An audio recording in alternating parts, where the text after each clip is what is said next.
Olá, pessoal! Está iniciando hoje o primeiro episódio de muitos do podcast Na Real, que veio para fazer a diferença. Então, curta, compartilha e segue a gente, inscreve no canal para muitos episódios maravilhosos aí. Comigo aqui presente o John também para apresentar esse podcast para fazer a diferença, né, John? Obrigado, Mariana. Obrigado, público. Meu nome é John, estou aqui presente com a Mariana na Real. Na Real veio com um intuito muito bom de estar trazendo novos temas, trazendo a realidade para cá, para as telinhas. Se vocês tiverem dúvidas, tiverem algumas perguntas, quiser um convidado especial, manda pra gente aí na caixinha do nosso Instagram, do nosso YouTube. Mariana, que é uma pessoa super especial, administradora, conhece muito, muito inteligente. E hoje ela está aqui para apresentar o nosso primeiro entrevistado.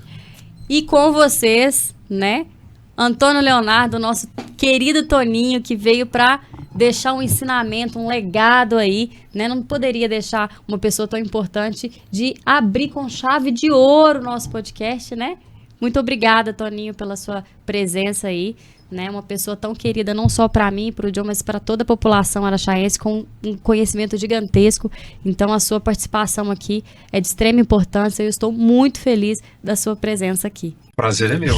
Primeiro agradecer o carinho de me convidar para participar do seu podcast, Na Real. Obrigada. Estou muito feliz de estar aqui, Mariana. Muito feliz de estar aqui, John. Eu espero poder contribuir. Claro. Depois de tantas palavras, não digo exageradas, né? As queridas que vocês me direcionaram, né? Fico mais à vontade ainda de saber que a gente está entre amigos e poder contribuir para o sucesso do seu podcast. Obrigada, é um nome de peso, pode acreditar. Nós estamos aqui para falar qual que é a intenção do podcast, né? O podcast, na real, ele veio justamente para trazer a realidade para as pessoas, né? Dar uma visão diferente, né? Trazer conhecimento também para as pessoas. Eu vejo muito hoje, né, na atualidade, a falta de conhecimento, não só por não procurar, mas sim também por fornecimento de conhecimento. E você, um gestor, né? Então, tem toda a experiência de gestão em ambas as áreas. Você foi prefeito de Araxá, você foi diretor em várias associações. Então, você tem muita experiência para nós, né? E hoje a gente vai trazer um tema muito importante, né? A felicidade das pessoas no trabalho, como gestar, né? E resolver problemas mais rapidamente. Então, eu acho de extrema importância a gente estar passando isso aí para a população, né? E também acompanhar a dúvida aí dos nossos internautas aí, tá? Tá ótimo. Eu acho que você tocou num ponto muito relevante. A gente, por si só, é um ser que vive da comunicação. Né? O ser humano comunica-se de alguma forma. E eu vejo muito isso também. As pessoas, não que elas não recebem informações. Aliás, recebem muitas informações. E às vezes falsas, né? Com o advento da rede social, né, John? A questão é como interpretar as informações. E as pessoas vão saber ter uma noção melhor de interpretação das informações quando ela tem uma base de conhecimento bacana. Sim. E a gente ainda vê que nós precisamos avançar no país em termos de conhecimento, que começa lá da escola mesmo, né, até a formação profissional.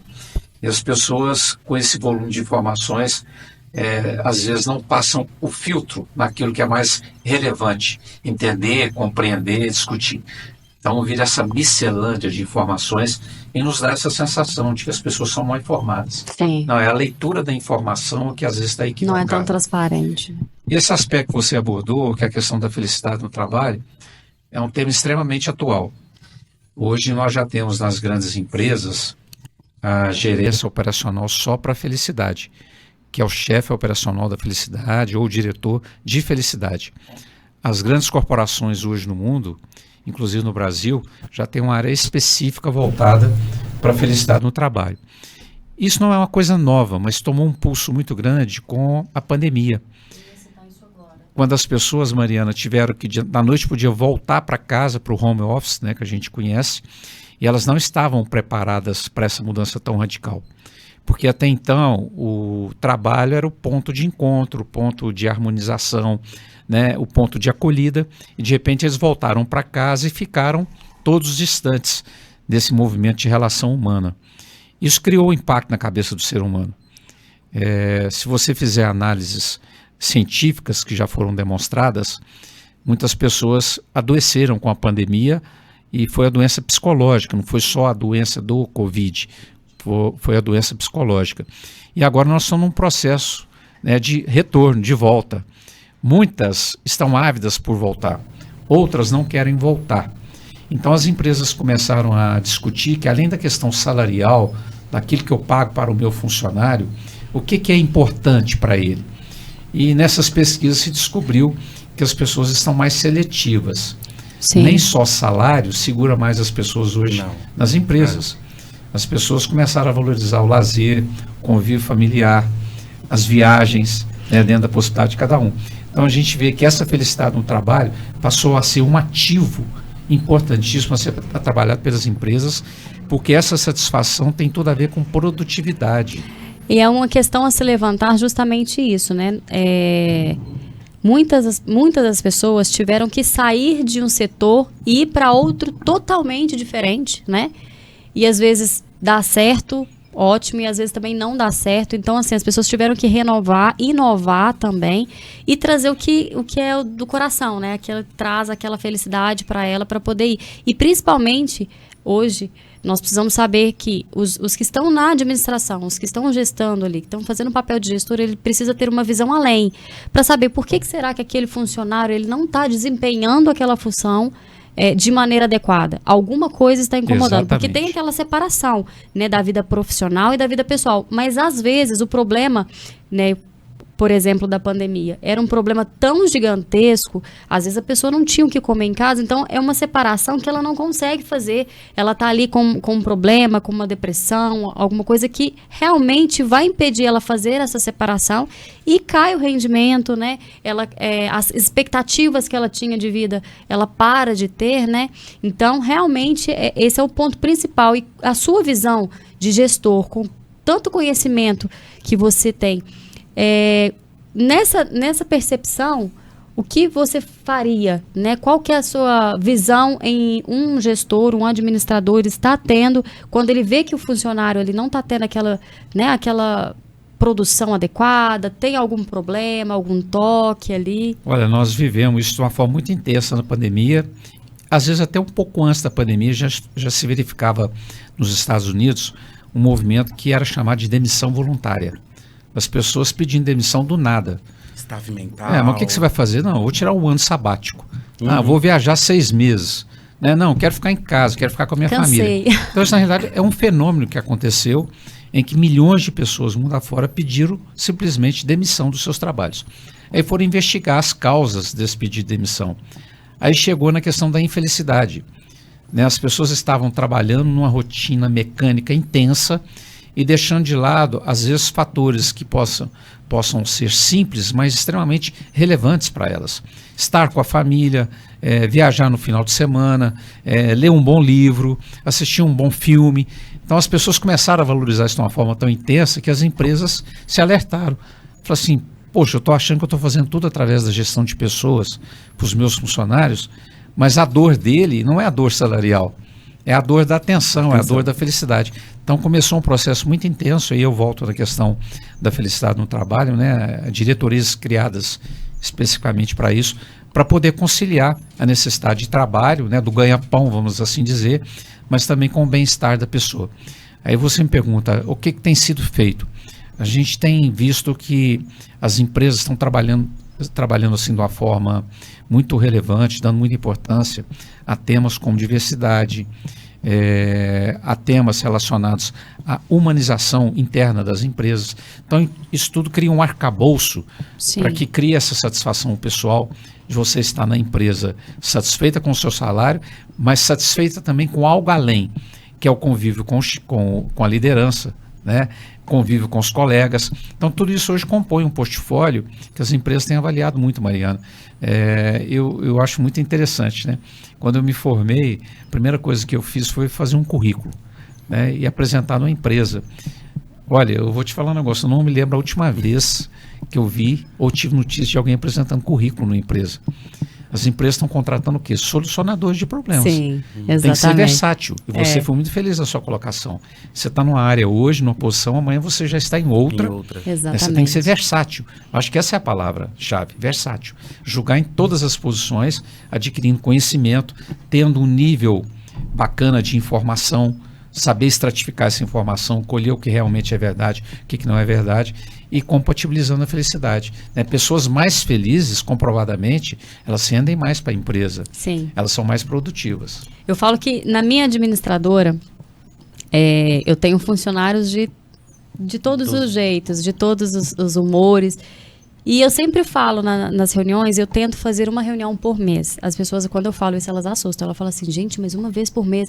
Só que é importante, porque às vezes, aquele momento que nós temos ali, não é uma reunião tão formal, né, com slides, mas é uma reunião que você precisa ouvir o que a pessoa tem para falar, né? Tem alguma coisa incomodando? Para nós também ouvirmos o que está no lado dela, né? E também uma coisa que eu vejo, que eu faço e que eu vejo muito a falta, é colocar no lugar do funcionário.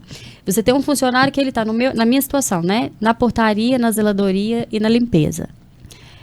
Eu fui em todas as áreas. Então, eu já fiquei na portaria, já cobri férias na portaria. Eu já fiz o papel na falta do funcionário, já fiz o papel da zeladoria. E eu também já fiz o papel da limpeza. Na falta do funcionário, eu também estava limpando os blocos, eu estava ajudando a outra funcionária para não pesar muito. Então, eu acredito que essa visão de saber a dificuldade dela, porque às vezes a gente não fez. Tudo bem, você está trabalhando ali como gestora de condomínios, como administradora. Você já fez o papel da zeladoria? Você sabe como que é recolher o lixo? Tanto que é ruim, o que precisa? A máscara, né? A limpeza, quando falta, é tão difícil. O carrinho, ele está sendo, né? Ele tá sendo levado ali, a rodinha está funcionando perfeitamente, está pesado, não está? Tem uma torneira próxima do local onde ele vai trabalhar. Então, você tem que ter essa visão também para facilitar. Mas não só isso, você ser amigo, né? Então, hoje, graças a Deus, eu converso com todos, então eu entendo as necessidades, as dificuldades. Hoje eu discuti com meu esposo. É mais importante que a reunião mensal é essa conversa no dia a dia, né? Porque uma reunião mensal, na hora que você fala pro seu funcionário, pro seu colaborador, que é uma reunião, você já cria um clima tenso ali, a pessoa já fica, nossa, o que a gente fez de errado? Então, quando você tá ali no dia a dia, comunicando com seus funcionários, você passa no corredor, conversa, dá uma atenção, você consegue extrair muito mais dele, muito mais informações do que numa reunião, né? Porque se você chegar aqui agora e colocar 10 pessoas dentro da sala e falar assim, gente, me aponte o que a gente tem que melhorar. Um vai olhar para a cara do outro e vai ficar assim, gente, eu falo, eu não falo, isso aqui é uma pegadinha, será que vai me mandar embora depois?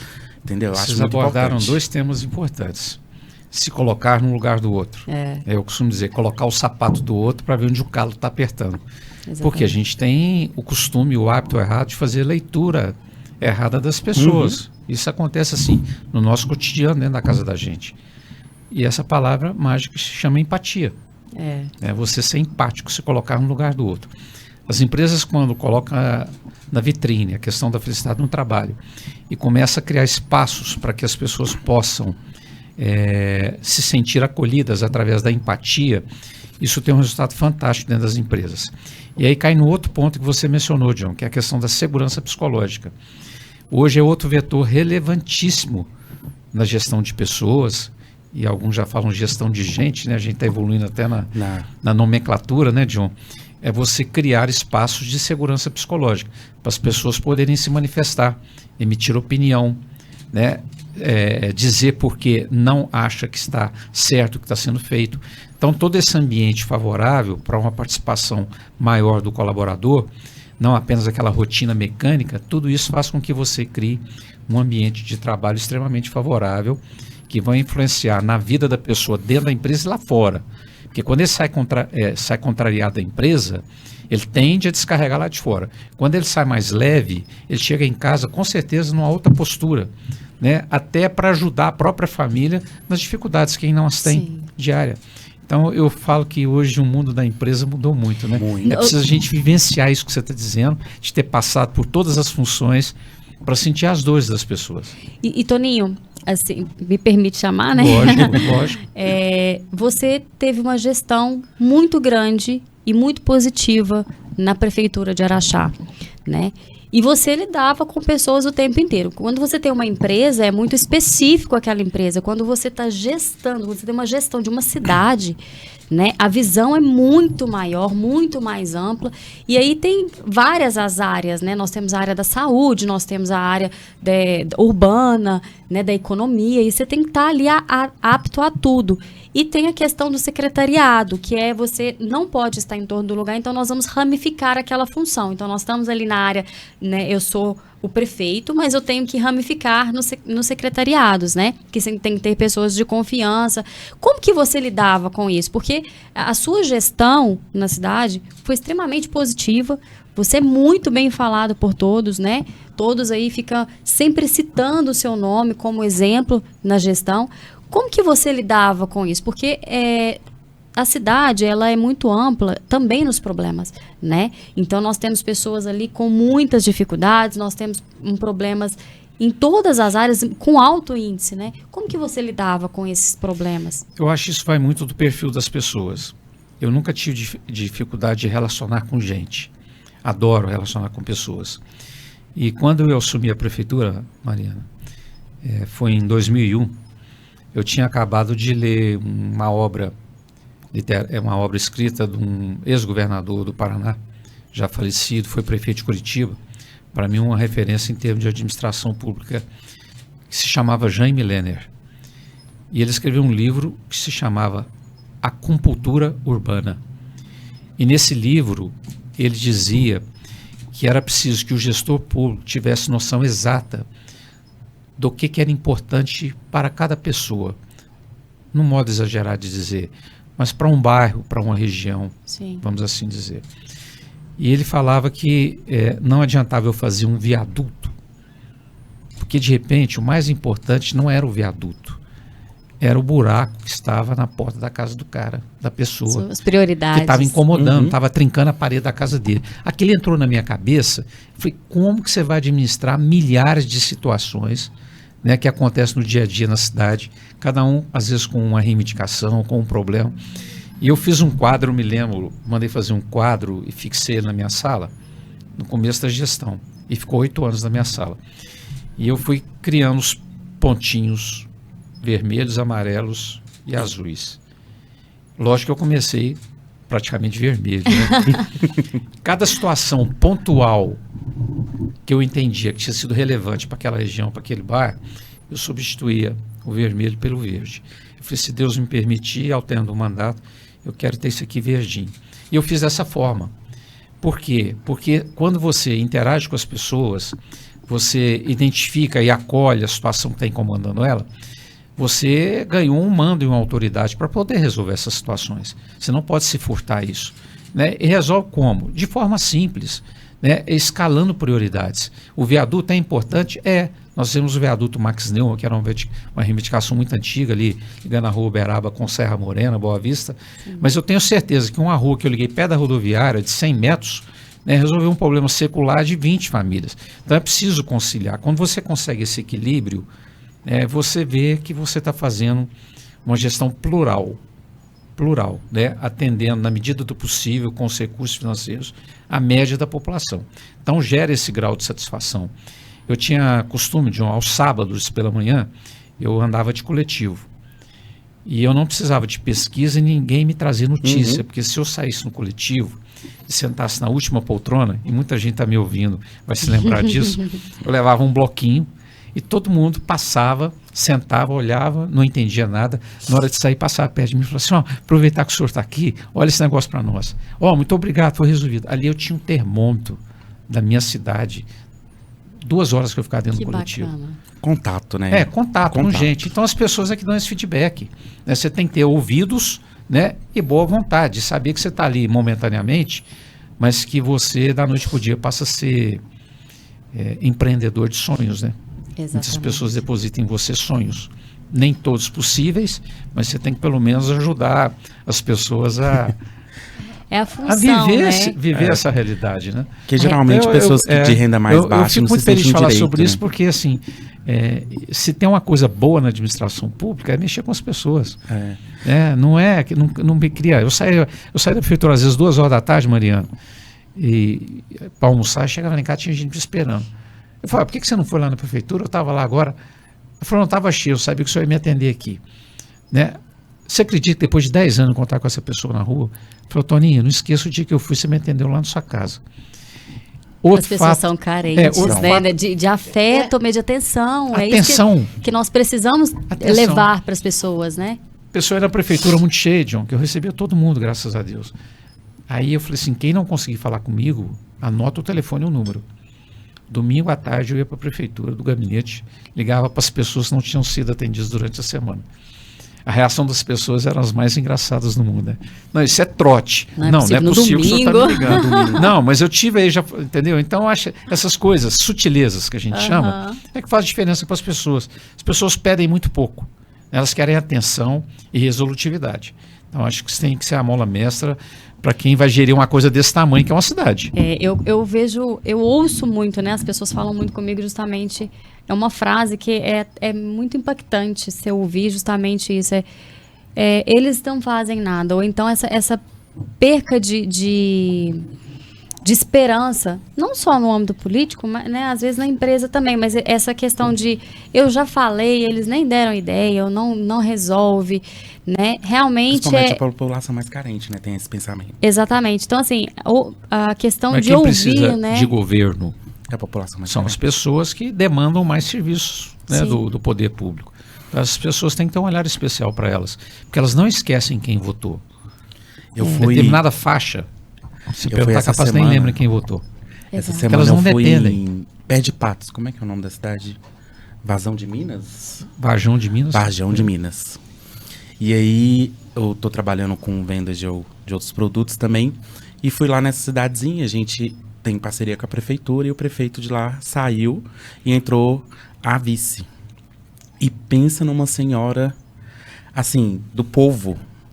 Conversou, a gente chegou no gabinete dela, assim, ela recebeu todo mundo que chegou lá, no período que a gente estava lá, ela falou com todo mundo, escutou cada problema de cada um, e assim, 30, 40 minutos conversando com cada um. Então, tipo assim, era muita gente ali, e eu via o interesse dela na população, nos problemas da população.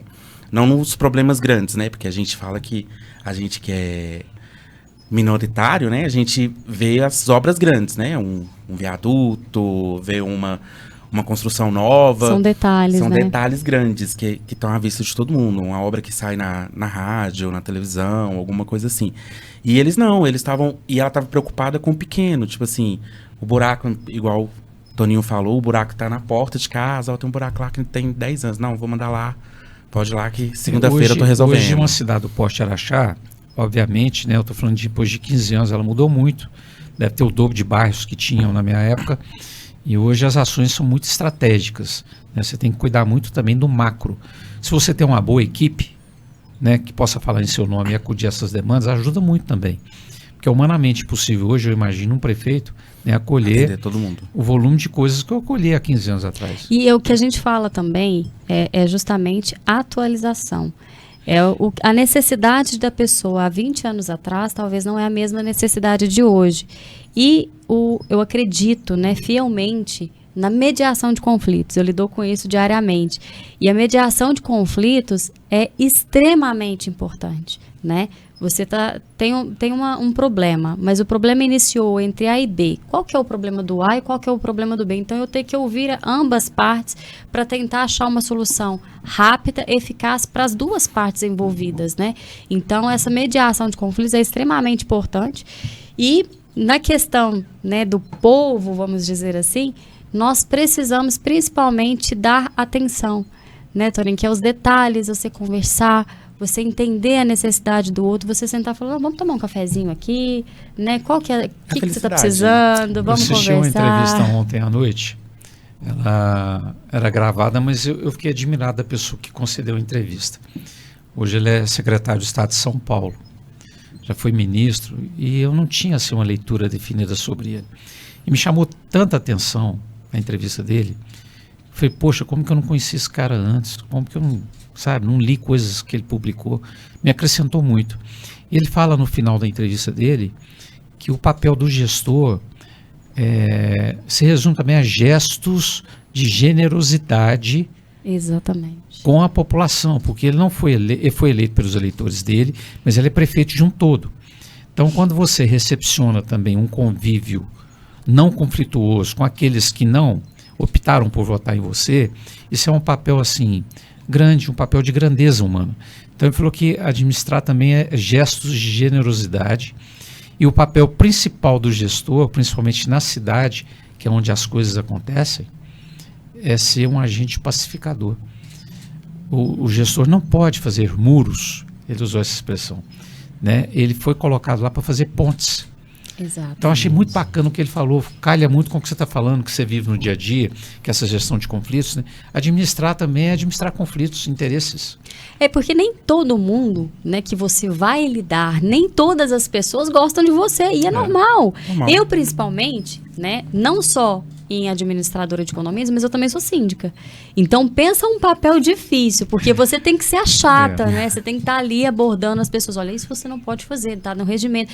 E as pessoas têm uma visão, nossa, aquela pessoa é extremamente chata. Mas ela está fazendo o papel dela, que é estar ali. O então, próprio nome síndico, né? As pessoas ficam com o pé atrás. Exatamente. É do ser Falei, humano. aquela pessoa lá, já chegou o chato da história. Mas, na verdade, eu falo que burocracias, quando elas são feitas para a organização, é necessário, que são as regras, as leis, né? Essenciais. Mas, exatamente. Mas a gente precisa ser humano e entender o lado das pessoas também. Então, é aquela questão de não ser tão engessado, entender a necessidade de um outro, né? E eu falo que o meu calcanhar de Aquiles ali é justamente trazer uma imagem que eu estou fazendo o que precisa ser feito, e não é porque eu sou chata, alguma coisa que é realmente muito difícil, né, Tony? Porque às vezes você vai fazer, justamente é o que você falou. Você não vai lidar com pessoas que votaram em você, ou você não vai lidar com pessoas mas que você realmente... lida com todo, né? Exatamente. É as um pessoas conjunto. que não gostam de você, mas você precisa fazer em prol dela. Tudo bem, tem uma indiferença, não gosta de mim, me acha chata, não conversa comigo, não mas olha pra mim. pra Mas você é muito jeitosa, viu, Mariana? Estou te conhecendo agora, você é muito jeitosa, eu acho que você deve estar fazendo muitas pontes, né? E colaborando por bem-estar das pessoas. Porque imagina se não tivesse o seu papel, né? Como de tantos outros síndicos, né? Que situações que nós viveríamos. Então, acho que você está no seu papel, você optou por um grande desafio, né? Eu falo que a profissão me escolheu, né? Eu vim de uma carreira de esportes, né? Era ex-atleta, fisiculturista, trabalhei na academia com musculação, nada a ver, mas lidava com pessoas, né? Quando eu passei para a área administrativa e eu iniciei, né, primeiramente no Conselho Fiscal, depois eu fui síndica e depois que eu fui abrir a minha administradora. Passou por todas as áreas. Por todas as áreas, exatamente. Então, assim, eu acho que a profissão me escolheu. E eu gosto muito de lidar. Eu falo das suas palavras às minhas. Eu gosto de lidar com as pessoas. É verdade. Você tá com a pessoa ali, é muito bom você parar e conversar, entender o que tá passando. E pra mim, eu me sinto viva, né? Ajudar as pessoas. Eu acredito que você também era desse jeito. Você sentir que você tá sendo, né, útil para alguma coisa. E Deus capacita os escolhidos. Exatamente. Muito bom. Mas, Toninho, vamos lá. Da gestão que você teve, não só na política, né, mas você também teve na CIA, com projetos econômicos, né? Na atualidade, hoje a internet é extremamente importante. É uma televisão, né? O podcast, por exemplo, é a segunda televisão ali. Muita gente assiste podcast, mas não assiste muito a televisão aberta, né? E eu falo que é uma informação direta. A pessoa tem a informação direta ali. Como que você lidar com essa atualização, esse crescimento da internet muito grande, porque às vezes tem um lado positivo e tem um lado negativo, que é as fake news, que você tem que combater, você tem que estar sempre justificando que não é verdade, mas também ao lado positivo, que ela traz a prevenção, ela traz a conscientização das pessoas, nessa visão sua. A questão tecnológica, né, da digital, internet, é um caminho sem volta, né? Eu falo que não existe semi-analfabeto digital. Ou você é analfabeto, ou você está alfabetizado, porque não tem meio termo. A minha geração viveu com esse conflito. Hoje as crianças nascem sabendo mexer no celular. Da noite para o dia nós tivemos que nos tornar cidadãos digitais. Os filhos da gente já nascem digitais, são os nativos digitais. O problema não está na internet. O problema está no ser humano, às vezes, não saber usar todas essas ferramentas, que eu concordo com você, bem usadas, é um mar sem fim, é um universo a ser explorado, né? E quanta coisa bacana já trouxe para a sociedade, para a humanidade. Você vê a questão da medicina, né? Quando você parte para o campo digital, quantos avanços já aconteceram em função dessa tecnologia de performance.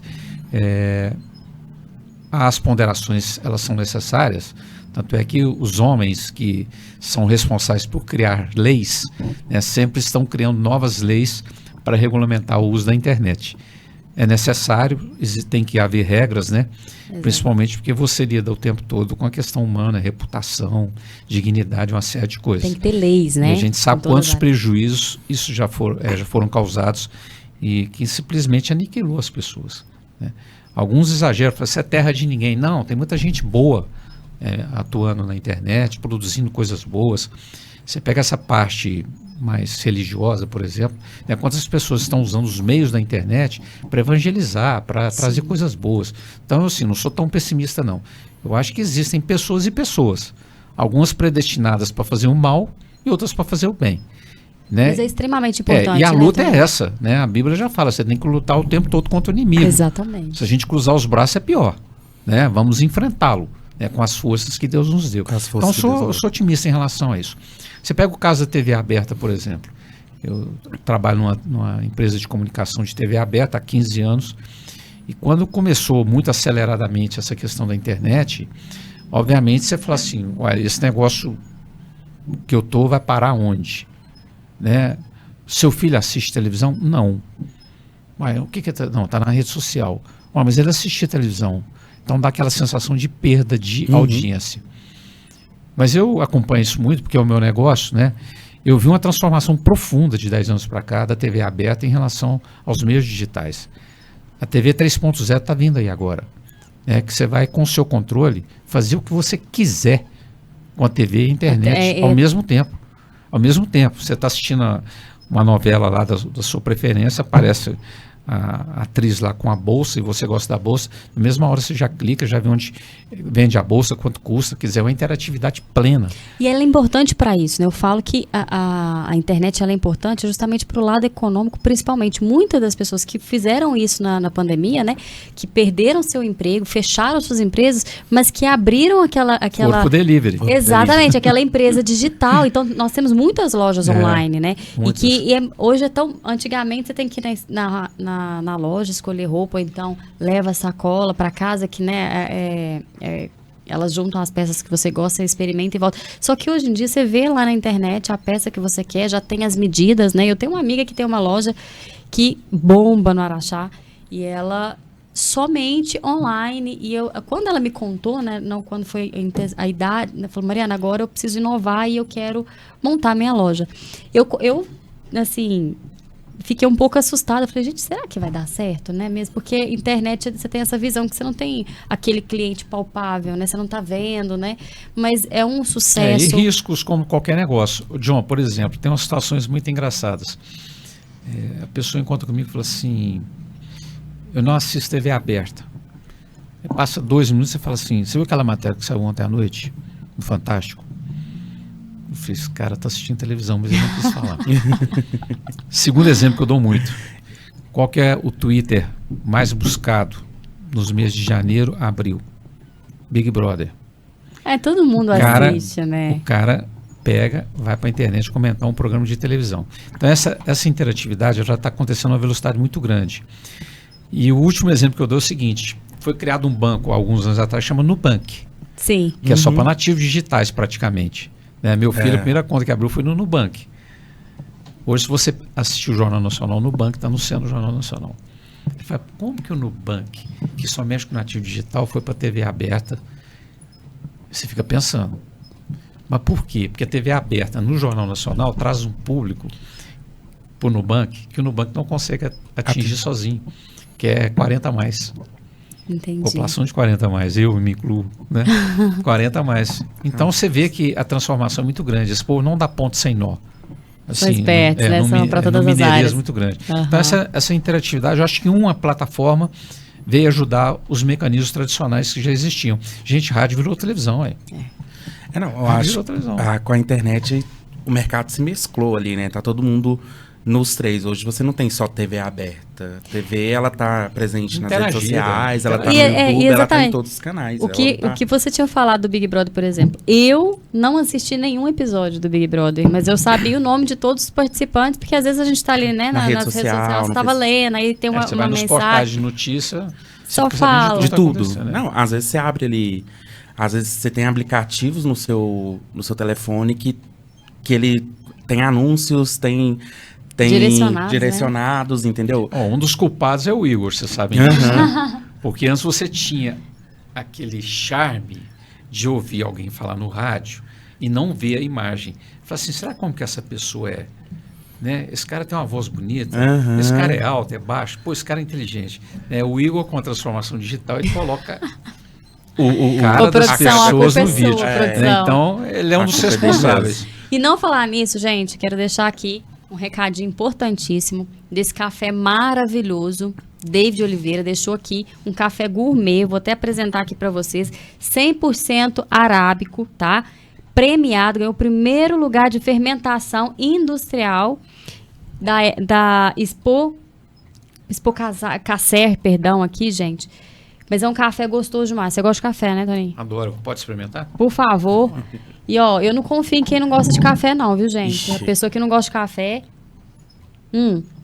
eu vou falar uma coisa pra vocês. Esse aqui, eu super indico, tá? Tem que deixar o presente pra você também, levar pra Obrigado. casa, pra Delicioso, você muito experimentar. bom, delicioso. Você O também cheiro mexe, também, né, quem com não tá café. Não, eu no já trabalhei estúdio, com café há gente. muito tempo, É já fui muito- distribuído. O cheiro é muito bom. É gostoso, né? Gente, super indico. Eu vou deixar aqui pra vocês, né, as redes sociais, o telefone de contato. É muito saboroso o café. E nós estamos falando de um café de peso, um café gourmet, premiado, muito bom mesmo. Tá de parabéns aí ao café David Oliveira. Muito gostoso. Parabéns, E viu, de gente? Campos Altos, né? De Campos Terra Altos. famosa. Terra. Pelo E de café. Campos Altos. Especialista, né? Especialista. Em café. Muito bom. Toninho, o papo tá muito gostoso, né? E por Verdade. mim a gente perdura por muito tempo. Mas vamos lá. Na questão de gestão, voltando ao assunto de gestão, o que você deixa para nós, a dica, para nós que estamos tentando aí mudar, e não só isso, aos jovens. Hoje nós temos uma visão, pelo menos eu respondo por mim, né, uma visão de mesmice, aquela coisa que não muda, né, uma gestão com o mesmo direcionamento, uma gestão antiga, e nós precisamos atualizar, né? Justamente o Na Real veio realmente para trazer a realidade e acrescentar a atualização das pessoas, das necessidades, né, e dos jovens. Né? Nós somos jovens, nós queremos mudança, nós queremos trazer essa atualização para a vida das pessoas, para a realidade das pessoas. Qual a dica que você nos deixa, né, para poder somar, ser pontes e fazer diferença? Boa pergunta, né? E desafiadora a resposta, porque na realidade não existe uma receita pronta para isso. A gente precisa entender um pouco desse processo para, tendo uma leitura mais clara, eu volto lá na informação mais precisa no começo da nossa conversa, para a gente avaliar algumas variáveis que poderiam estar sendo trabalhadas que resgatasse a questão da credibilidade. O que nós estamos vivendo é uma crise de credibilidade em todos os poderes constituídos do país, legislativo, executivo e judiciário. Sim. Isso aconteceu por acaso? Não, com certeza não. Foi uma sucessão de erros, de escândalos, a imprensa divulgando, as pessoas sendo contaminadas com notícias ruins, né? E chega uma hora que você fica cansado do processo. Dá uma sensação de que Impotência, né? o meu voto é inútil, eu não vou conseguir mudar essa estrutura. Compensa. A minha cidade só mudando não vai resolver. Então a gente fica, infelizmente, com essa sensação de inferioridade, de que a gente não tem forças suficientes para mudar o status quo. Eu, com a minha idade, acabei de completar 60 anos bem vividos, né, eu imaginava que com os meus 50, eu chegaria para meus filhos e falaria o seguinte: olha, a minha geração, está te entregando um país melhor do que nós herdamos dos nossos pais. Quando eu falo país, estou falando naturalmente das dificuldades, não estou falando da nação brasileira, que é maravilhosa, que o povo é maravilhoso. Estou falando país, dificuldades, e 80% dessas dificuldades relacionadas a essa questão de gestão pública e nos poderes constituídos. Então eu acho que eu não consegui, né, chegar para meus filhos e dizer isso. Estou deixando um legado melhor do que eu peguei para vocês. Mas eu tenho muita confiança que a geração de vocês vai reverter essa situação. Não tem dúvida nenhuma.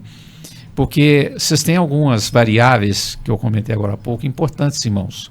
Primeiro, a disponibilidade da informação, a velocidade da informação, a possibilidade de aglutinar através da força das redes sociais, agrupamentos, conjuntos de pessoas que comecem a trabalhar num sentido mais positivo, de construção mesmo. Eu acredito que daqui 15 anos, talvez você vai se lembrar disso, dessa entrevista, e o John também. Com certeza. Um dia nós discutimos essa possibilidade de que esse país vai melhorar, né, que a classe política vai ser saneada com a participação de vocês. Não é fácil, muitas portas se fecham, a gente comentou isso aqui antes. Sim. Mas é preciso estar presente, começando com a participação partidária, começando com uma disputa eleitoral que seja inicialmente para vereador, que é a base de tudo. Eu fui vereador e falo isso com maior orgulho. Então essa participação ela é fundamental. E eu sinto pelos meus filhos que eles estão saindo daquela fase assim de hibernação, tipo assim, isso não me interessa, para uma fase assim, pai, o que o senhor acha que podia ser feito? Olha a diferença. Né? Olha a diferença. Querendo ou não, você é um exemplo para eles, não só para eles, para a cidade também. E eles têm muitos amigos, né? Rede social, meu filho vive do mundo digital, então assim, é importante a gente aglomerar essas pessoas e formar um exército do bem, porque eu acredito muito que vocês vão mudar essa realidade a partir do momento dessas renovações que vão acontecendo na Câmara, na Assembleia, no Congresso. A participação feminina não pode ser vista apenas como um coeficiente eleitoral. Exatamente, né? Preencher legenda, como né? necessidade. Eu acho um absurdo estipular, fixar limite percentual para a participação feminina. Eu acho que tinha que ser, na minha opinião, e não estou exagerando, viu, né? Mariana? Estou na sua frente, não. Eu acho que tinha que, sim, se tiver 100% de candidatas, tem que ser 100% de candidatas. Porque eu acho que o grande poder de transformação passa por vocês, mulheres. Eu fui prefeito 8 anos, tinha 5 mulheres secretárias e 3 homens. Né? Eu vivi 8 anos tranquilos em relação às gestões feitas especialmente pelas mulheres. Né? Me traziam soluções, sabiam conciliar, eram pacificadoras. Né? Tinha uma função mais acolhedora em relação ao público. É mais coração, né, Toninho? Mais coração e menos emoção. Assim, Bíblico, né? Mulher, mãe, eu falo que mulher, eu me incluo também nessa. Nós somos mãe, nós somos filhas, nós somos esposas. Então, assim, nós somos 1 milhão de coisas ao mesmo tempo. E, às vezes, a gente tem uma visão mais emocional, mais coração, que, às vezes, o automático do homem não tem. Não tem. Aquele mecanismo ali. É muito mecânico. Exatamente. E eu falo também, Toninho, porque hoje nós carecemos de mudança. Eu sou uma pessoa, também me incluo nessa. Nós precisamos mudar, nós precisamos lutar pelo nosso, porque eu tenho 2 filhos. Né, que são a minha vida, meus 2 filhos. E o que eu vou deixar de legado para eles, né? O que eu posso fazer de melhor? Porque na minha época era muito tranquilo, a gente brincava de subir em árvore, a gente brincava na rua. Hoje nós não podemos fazer isso mais. Então, assim, eu volto a dizer o que eu tinha falado antes, que o que a gente faz... as necessidades de 30 anos atrás não são as mesmas de hoje, mas nós precisamos atualizar, porque há mudanças, há necessidades, mas há 30 anos atrás a política continua a mesma visão, a mesma forma de trabalho, né? Brigas partidárias, que aí a gente envolve ali a questão do executivo com o legislativo, que a intenção seria andar juntos em prol de uma população. Se você é meu candidato, né? E você tem um partido, se você é favorável a mim e está me apoiando, eu vou fazer, né? Eu vou te apoiar no seu projeto, na sua lei que você está querendo criar. Mas se você for contra, eu não vou fazer isso. Então, assim, é uma briga por vaidades gigantesca, né? Até porque nós não estamos ali por vaidade, neles, né? Eles não estão ali por vaidade, mas está também em prol da população. Então, assim, essa briga de vaidade que existe, ela é apenas prejudicial à população. Então, quer dizer que se eu não for a sua apoiadora, então os projetos que forem lançados eu vou barrar, vou colocar de escanteio. E aquelas pessoas que estão sendo representadas, uma visão muito né? pequena, né? Exatamente. Eu acho que a população, assim, infelizmente, está distante desses bastidores. Não sei nem se não quer chegar perto para não se contaminar em certos casos, né? Mas a sua visão é muito clara. Eu fico feliz, né, de você ter essa postura macro em relação à importância que é ser um servidor. Porque o agente político é um servidor, com data para entrar e com data para sair. Então ele tem que buscar a melhor performance para corresponder àquela confiança que lhe foi delegada. Sim. Né? A gente não pode viver numa constante decepção às pessoas. As pessoas ficam frustradas e o que mais me preocupa, elas retraem e vai para o campo da omissão. Lava as mãos, Pôncio Pilatos lavou as mãos. Né? E isso o que você acha disso, John? O que você acha disso, John? Das pessoas terem essa necessidade de participar mais. Então, eu acho que a gente vem numa deficiência mesmo antecessora, né? São poucos os pais, os irmãos, os tios que participaram da política, que têm uma voz ativa, que quiseram estar ali presente. Tipo, se você não cria hábitos, né? É igual comer saudável, né? Se você não cria um hábito de comer saudável, você não vai conseguir mudar da noite pro dia. Eu acho que a nossa política, ela tá assim porque foram criados hábitos e foram mantidos. Ninguém nunca tentou mudar. Né? Sair da zona de conforto, né? E ir introduzindo a mudança. É igual né? assim, você cria seu filho hoje, você quer uma mudança pro futuro do seu filho, mas você quer entregar pronto. Você tá preparando ele para mudar o futuro dele? Você está preparando a sociedade para mudar o futuro dela? Entendeu? Então, assim, a gente está muito travado no que eu vou fazer. Entendeu? E o que eu posso ensinar para o próximo fazer. Dentro de uma empresa, se você é o chefe e você não delega função, você vai estar sempre sobrecarregado e seu funcionário recebendo dele. Para ele é super confortável. Se para ele é super confortável, para ele não vai querer mudar. Ele não vai ter incentivo de procurar fazer, ele não vai ter... Porque você faz. Eu acredito muito na tese de que a gente precisa de células né, esparramadas. Sim. Lembra do caso da compultura? Pontinhos esparramados. Pontinhos esparramados. Para poder fazer essa transformação. Isso aqui não é retórica, não. Eu acredito muito nisso. Na minha época existiam 26 presidentes de bairro, não ganhavam nada, tudo voluntário. As coisas aconteciam, que eles participavam. Sua mãe se lembra disso. Sim, e um ponto muito importante que você tocou, Toninho, é justamente, eu falo que são as vozes ativas, né? Nós precisamos de ramificar, pelo menos na minha visão, né? Porque é aquela questão que eu levantei. Você foi o prefeito de Araxá e você precisou ramificar para os secretariados e assim sucessivamente para as outras funções, né? Quando você ramifica, para chegar a informação mais rápido até você, você atende um maior número de pessoas, então você está ali ampliando o seu campo de visão, então é necessário, porque uma pessoa só também não consegue. Eles falam aquele ditado, né? 2 cabeças pensam melhor que uma. Então nós precisamos ali disso, é muito importante. E o ideal a intenção do podcast é justamente isso, trazer a necessidade das pessoas na realidade. A minha realidade, Mariana, é X. Eu preciso que seja abordado esse assunto. Como que eu vou trazer isso? Muito boa. Porque eu não tenho voz política ainda. Não tenho voz política. Um dia, se Deus quiser, vou ter. Mas eu não tenho voz política. Mas, por exemplo, eu preciso entender a necessidade do outro. Eu preciso acordar as pessoas para o legado dos filhos, né? Esse é um canal, né? Exato. Então, assim, o que você vai deixar para o teu filho? Você vai ensinar, porque é aquela criação de espelho, né? Você vê que a criança, ela repete o que ela vê em casa. A minha filha, por exemplo, a brincadeira dela sempre estar no telefone, e eu dou risada porque teve um condomínio que eu tomo conta que ele deu problema no poço artesiano, e eu ali correndo, aquela coisa, então ela pegava o telefone e falava assim: seu Jairo, o poço travou. Então, assim, e ela peditia, né? Então, assim, ela vê E você é toda orgulhosa. Então, assim, eu sou o espelho dela, então ela repete o que ela vê.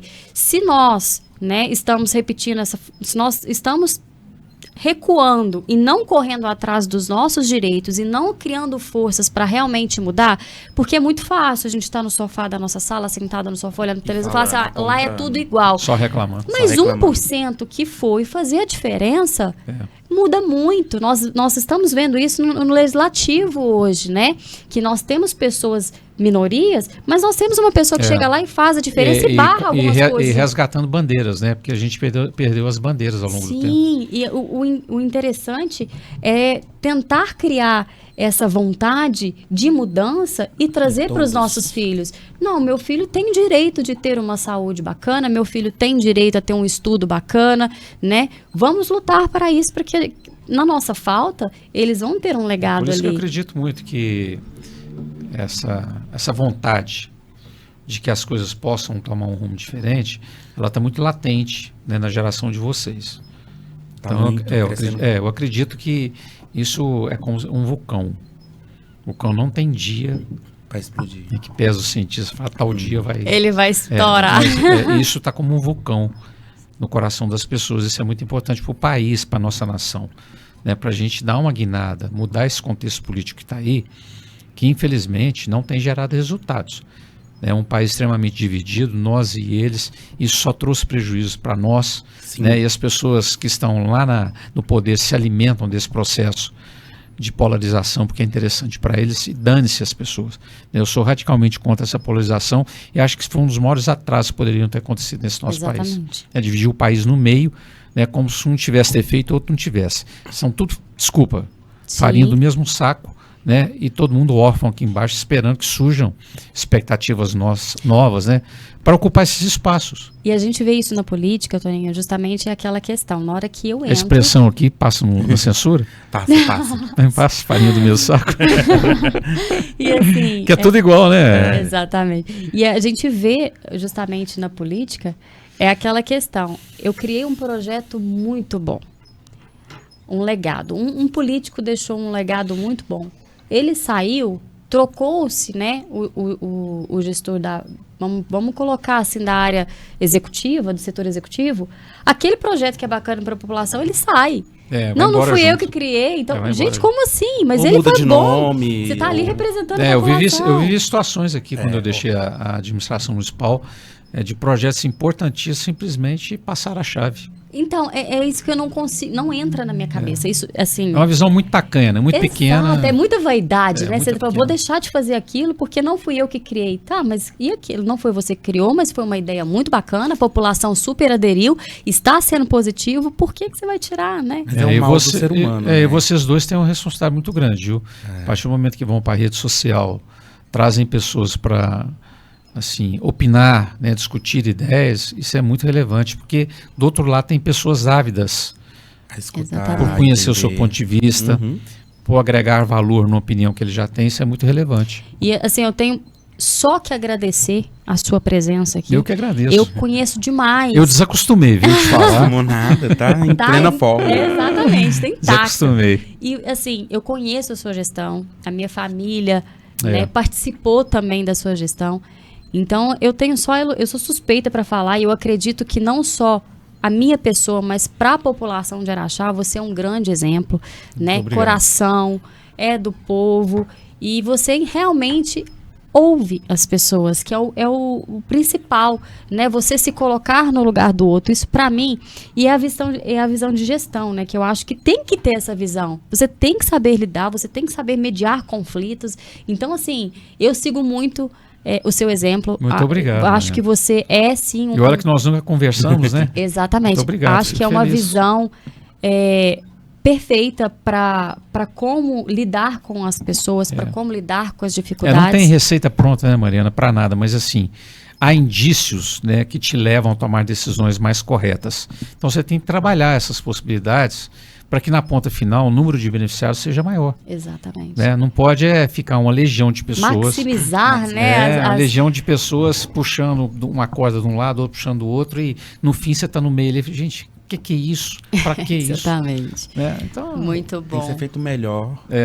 Fico muito feliz, dois jovens, viu? Bacana estarem aqui conversando. Estamos com sangue nos olhos para mudar essa realidade. Eu aprendi muito mais do que trouxe para vocês. Vou sair daqui melhor do que eu cheguei, viu? Ai, a gente fica muito feliz. A gente que vai sair bem melhor. Eu fico feliz, né, como disse, da sua presença e realmente com essa vontade de criar mudança, de trazer a realidade, de buscar, né, a mudança para as pessoas que às vezes não têm voz, né? Então é muito importante. Gostaria de agradecer a presença de todos os internautas, agradecer também ao nosso patrocinador, dar um close aqui para nós, produção do Café David Oliveira, de Campos Altos. Vou deixar novamente aí o contato, o telefone. Gente, vocês não têm noção da qualidade, não. Vou deixar aqui, ó, para vocês verem. Ó, 84 pontos, premiado em primeiro lugar. Então, nós estamos falando aqui de coisa boa, né? Coisa mais ou menos não, viu, gente? Café gourmet, top. Aí, produção, deixa aí embaixo para nós o contato, as redes sociais aí. Sigam e pode pedir por minha conta em risco, que é muito bom. Toninho, mais uma vez, muito obrigada. Manda um beijo para os meninos, para o Bernardo, para a Vicky. Dei aula para eles na academia. Sou apaixonada. A Vicky hoje, gente, espetáculo. Qual Vicky. Academia que era? Pode falar? A Body Center. Pode, não pode. tem problema na Body Pode. Center. E a Vicky aí tá bombando, criou essa vida aí, fitness. Tenho todo orgulho aí. Tá linda. Manda um beijo para os meninos. Ter você aqui. Prazer é meu. Foi uma transmissão de conhecimento gigantesca. O pessoal vai. Aprendizado, né, gente? É um aprendizado Bom dar maravilhoso. O pessoal vai gostar muito. Queria te agradecer muito e deixar um convite para você retornar aqui com a gente em breve. O dia que vocês quiserem, falar assim, não tem ninguém para entrevistar, não é fácil. Sempre tem alguém com alguma coisa para falar. Não, eu faço Interessante. questão de fazer. Nós vamos fazer um podcast e também nós vamos fazer gravação fora, Não, viu? Então a Quero gente vai ir fazer um ver. ao vivo com você, assim, bem Vamos fazer, sim. top lá Adorei fora. conhecer vocês. Viu? Que Deus os ilumine e guie os seus passos. E das suas Amém, famílias, né? amém. É Amém. o mais importante. Deus abençoe nossos projetos aí. E é isso, muito E obrigada. aguardando vocês, pessoal, no próximo programa, no próximo podcast. Na Real tá na área, comigo e com a Mariana. É isso aí. Gente, não perca os podcasts, estão assim, de peso. Todos os convidados foram extremamente selecionados, né? Então não deixa de participar, de deixar as suas dúvidas, as dificuldades que vocês estão tendo, qual que é a realidade de vocês. Vamos trazer para o podcast para a gente trazer soluções, né? E resolver o maior número de empecilhos e problemas aí. Não perca essa vontade de ter a voz ativa, de buscar o direito de vocês, que é isso que o podcast, na real, vem trazer para todo mundo. Um grande abraço, um grande beijo e até a próxima.